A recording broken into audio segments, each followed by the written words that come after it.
नमस्कार मित्रांनो, आजचा व्हिडिओ याच्याकरता की काही नवीन इन्व्हेस्टर आहेत त्यांचा मला कॉल आला की सर, इराण युद्ध सुरू झालेलं आहे, परिस्थिती खूप वाईट आहे, मार्केट थोडं क्रॅश झालेलं आहे, त्यासोबत आम्ही इन्व्हेस्टमेंट स्टे राहू का गुंतवणूक काढू का रिडम्पशन करू.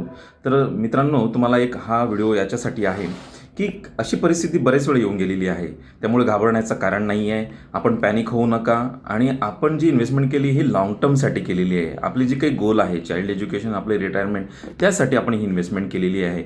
म्हणून आपण शॉर्ट टर्मचा विचार करू नका. लाँग टर्ममध्ये आपल्याला रिटर्न चांगले मिळणार आहे, मार्केटसुद्धा चांगल्या पद्धतीने जाणार आहे.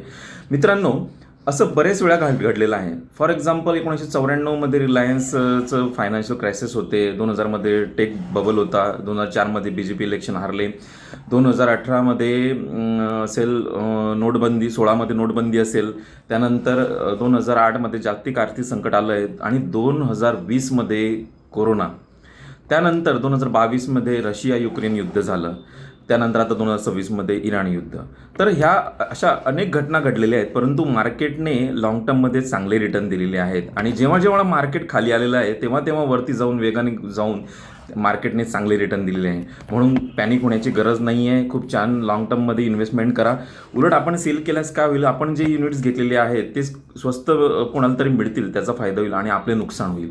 म्हणून लाँग टर्ममध्ये इन्व्हेस्टमेंट करा. कोरोनामध्ये सुद्धा अशी सिच्युएशन आलेली होती. कोरोनामध्ये पण मी माझ्या बऱ्याच क्लायंटला ॲडवाईस केलं की आपण इन्व्हेस्टमेंट करा, तर त्यांनी केले आणि त्यांना छान रिटर्न मिळालेले आहेत. म्हणून आपणही सध्या मार्केट खाली असल्यामुळे युनिट स्वस्त मिळत आहेत आणि इन्व्हेस्ट करा, लमसम इन्व्हेस्ट करा, SIP टॉपअप करा. थँक्यू.